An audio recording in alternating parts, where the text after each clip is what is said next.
प्रेम। प्रेम कब भक्ति बन जाता है, आज जानेंगे इसके बारे में। प्रेम कोई कार्य नहीं है जिसे आप कर सकते।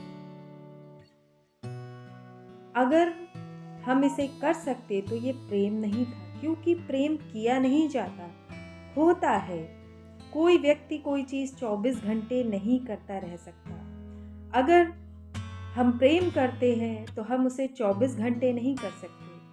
हर कार्य को करने के बाद विश्राम की आवश्यकता होती है, और अगर तुम प्रेम भी करते हो तो तुम्हें घृणा में विश्राम करना होगा। इसी कारण से सदा हमारे प्रेम में घृणा मिली होती है। इस क्षण हम किसी व्यक्ति को प्रेम करते हैं और अगले ही क्षण उससे घृणा भी होने लगती है। एक ही व्यक्ति हमारे प्रेम और घृणा दोनों का पात्र हो जाता है।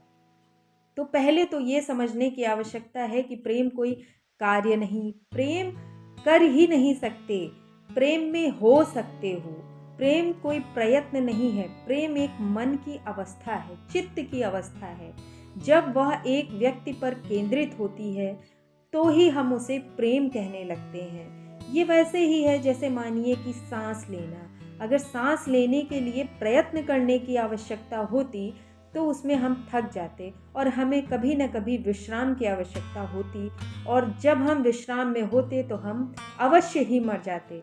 अगर सांस में प्रयत्न की आवश्यकता होती तो हम सांस लेना भूल भी सकते थे, और अगर भूलते तो मृत्यु निश्चित थी।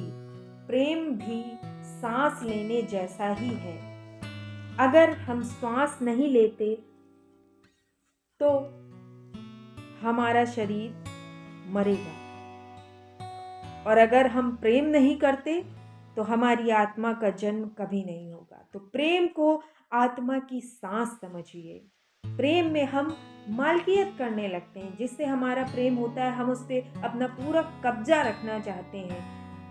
प्रेमी कहते हैं कि किसी दूसरे को प्रेम मत करो, केवल मुझे प्रेम करो, लेकिन तब वो प्रेम प्रेम नहीं होता, वहां पर प्रेम मर जाता है, तब प्रेम असंभव हो जाता है। तुम्हें हर एक व्यक्ति से प्रेम करना है। इसका इतना ही अर्थ है कि तुम्हारे मन की अवस्था जो है वो प्रेम पूर्ण होनी चाहिए, श्वास की तरह।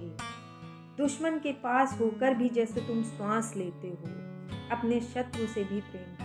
ये विरोधाभासी मालूम होता है, लेकिन अगर प्रेम कोई कार्य नहीं, अगर वो एक चित्त की दशा है तो फिर शत्रु या मित्र का प्रश्न ही नहीं रह जाता, तब बस प्रेम हो जाता है। ऐसे लोग हैं जो निरंतर घृणा में जीते हैं, और जब वे प्रेम दिखाना चाहते हैं तो उन्हें बहुत ही ज़्यादा प्रयत्न करना पड़ता है प्रेम को दिखाने के लिए, प्रेम को प्रदर्शित करने के लिए।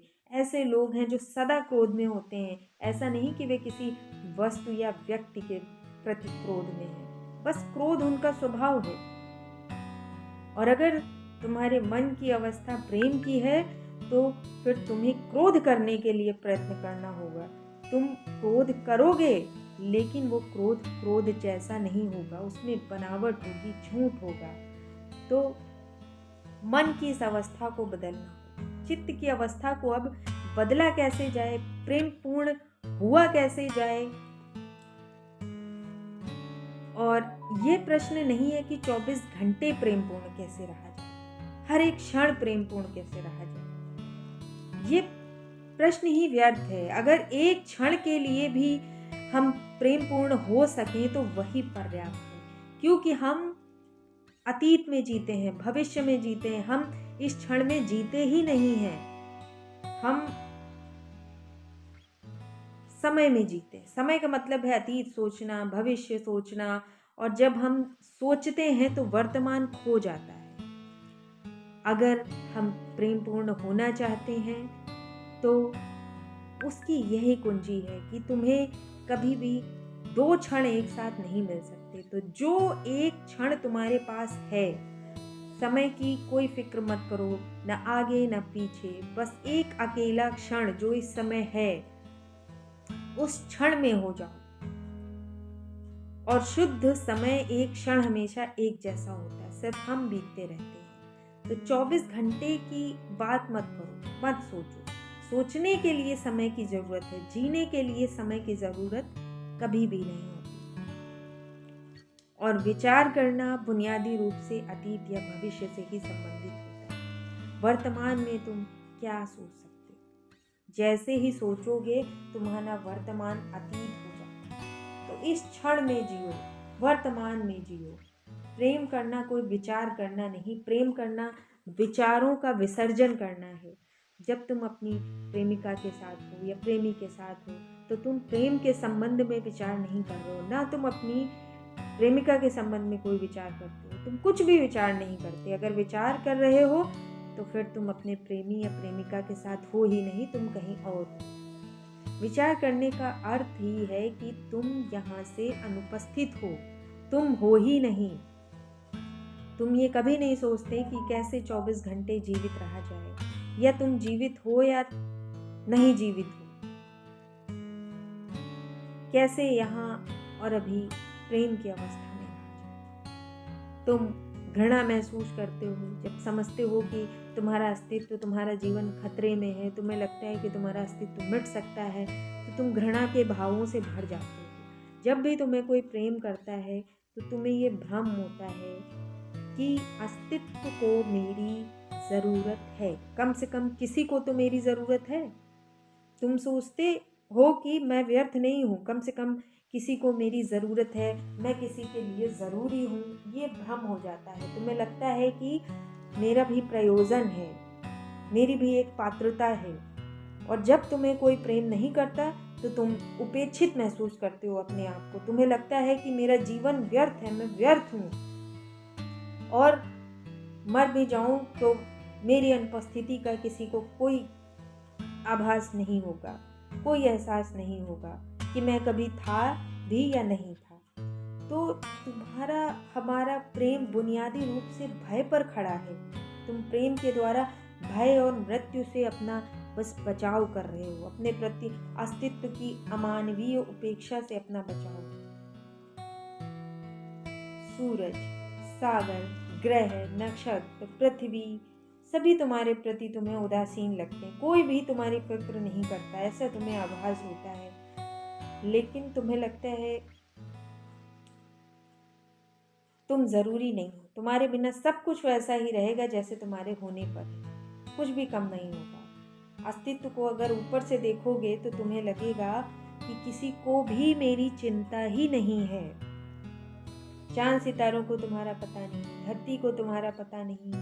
तुम मर जाओगे तो धरती दुखी नहीं होगी, कुछ भी नहीं बदलेगा, जैसा था सब कुछ वैसा ही रहेगा। और फिर तुम्हें लगेगा कि मैं तो बस यूं ही हूँ, मैं बिल्कुल ज़रूरी नहीं हूँ, मेरा कोई अस्तित्व ही नहीं है। लेकिन जब तुम्हें कोई प्रेम करता है तो तुम्हें लगता है कि मैं ज़रूरी हूँ। अब एक मनुष्य तो होगा जो मेरे लिए रोएगा, जो मेरे लिए दुखी होगा, मेरे लिए आंसू बहाएगा। तब तुम्हें लगता है कि कम से कम एक आदमी तो होगा जिसे मेरे न रहने से फ़र्क पड़ेगा, मेरी कमी महसूस करेगा। और यही सारे कारण हैं कि प्रेम की इतनी ज़्यादा मांग। और यदि हमें प्रेम नहीं मिलता तो हम बड़े उदास और उखड़े उखड़े से रहते। लेकिन ये वो प्रेम नहीं है जिस प्रेम की हम बात करने जा रहे हैं। ये प्रेम उससे परे है। ये जो प्रेम था वो तो सिर्फ एक संबंध है जिसमें हम परस्पर एक दूसरे के लिए भ्रम निर्मित करते हैं कि तुम मेरे लिए ज़रूरी हो, मैं तुम्हारे लिए ज़रूरी हूँ, और तुम्हारे बिना मेरा जीवन कुछ भी नहीं।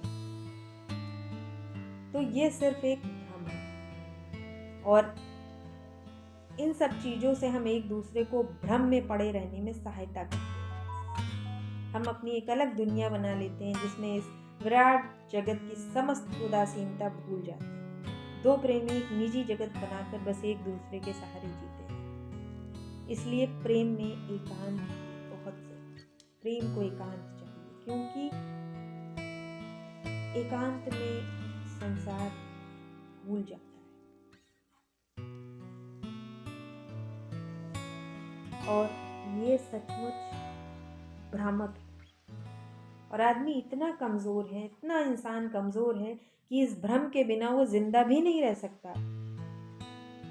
कोई ऐसा विरला बुद्धिजीवी होगा जो इस भ्रम के बिना जीवित रह सकता है और उसे इस भ्रम को निर्मित करने की ज़रूरत नहीं। और जब किसी का भ्रम मुक्त होकर जीवन जीना संभव होता है, तभी प्रेम का दूसरा आयाम पैदा होता है, जिस प्रेम की हम यहाँ पर चर्चा करेंगे।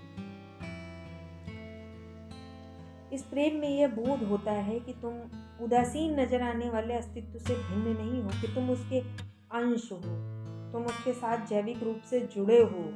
जब किसी वृक्ष में फूल लगते हैं तो वो फूलों वाला वृक्ष तुमसे भिन्न नहीं होता है। तुम वृक्ष में फूल बनकर खिले हो, तुम सचेतन हो, सागर, रेत, सितारे सब तुम्हारे साथ ही। तुम ब्रह्मांड के साथ जैविक रूप से एक हो। जब तक तुम इस बात को नहीं जानते, नहीं अनुभव करते, तब तक तुम उस प्रेम को अनुभव नहीं कर सकते जो एक चित्त की अवस्था हो जाती है।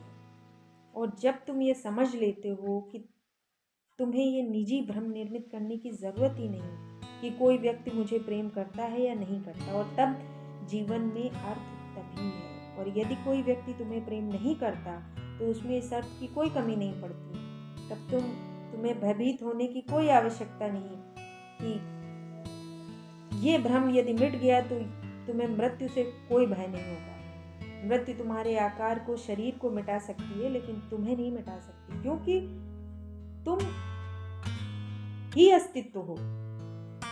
और ये ध्यान से ही घटित हो सकता है। ध्यान का अर्थ ही यही है। इस प्रेम में ही तुम अंश बन जाते हो, द्वार बन जाते हो। तुम जानते हो कि अस्तित्व और मैं एक ही हैं, अलग अलग नहीं हैं। तब भय रह ही नहीं जाता, तब मृत्यु बचती ही नहीं है। तब तुम में सिर्फ प्रेम प्रवाहित होता है, और तब प्रेम प्रयास और प्रयत्न नहीं रह जाता।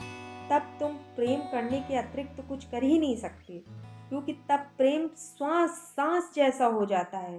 तुम अपने भीतर और बाहर प्रेम की ही सांस लेते हो, और यही प्रेम बढ़कर भक्ति हो जाता है। और अंत में तुम इसे भूल जाओगे कि जैसे तुम अपनी श्वास को भूल जाते हो। श्वास अपने आप ही आती जाती है, कब तुम इसे होश में लेते हो तुम्हें पता ही नहीं रहता कि कब श्वास आ रही है और कब जा रही है। उसी प्रकार से प्रेम हो जाता है।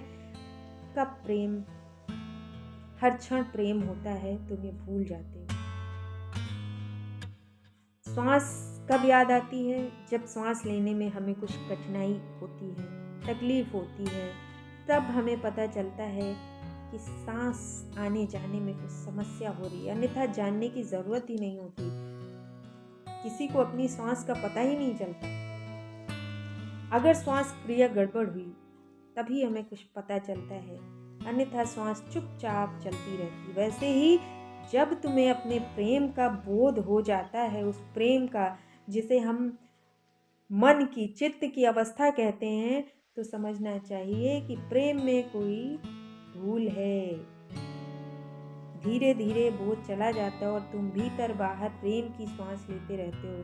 तुम सब कुछ भूल चुके हो, ये भी भूल गए कि तुम प्रेम करते हो, क्योंकि तुम्हारा प्रेम अब भक्ति बन चुका है। जब प्रेम का बोध भी चला जाए, भूल जाओ, जिस प्रकार तुम श्वास लेना नहीं याद रखते हो, उस प्रकार प्रेम करना भूल जाओ, प्रेम का बोध भूल जाए, तब समझना कि भक्ति का उदय अब हो चुका है। इसका मतलब ये नहीं कि तुम बेहोश हो गए हो। इसका इतना ही अर्थ है कि तुम्हारी प्रेम की प्रक्रिया श्वास की प्रक्रिया के भांति इतनी मौन हो गई है कि उसके इर्द गिर्द अब कोई भी शोरगुल बाकी नहीं रहा। तुम इसके प्रति बेहोश नहीं हो, तुम इसके प्रति होशपूर्ण भी नहीं हो। प्रेम इतना स्वाभाविक हो गया है कि कोई हलचल पैदा नहीं करता और सहज ही लयबद्ध होकर चलता रहता है।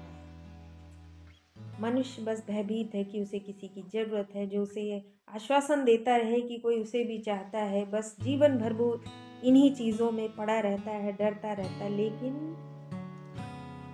जो महान बुद्धिजीवी लोग हुए हैं, वे प्रेम को चित्त की अवस्था कहते हैं, संबंध नहीं। इसलिए संबंध से ऊपर उठो और धीरे धीरे प्रेमपूर्ण हो। ये प्रेम तब तक संभव नहीं जब तक तुम ध्यान में नहीं उतरते, जब तक तुम अपने भीतर के अमृत को नहीं जान लेते हो, जब तक तुम भीतर और बाहर के बीच की गहरी एकता को नहीं जानते, जब तक तुम ये नहीं जानते कि मैं ही अस्तित्व हूँ, तब तक इस भांति प्रेम कर पाना कठिन हो।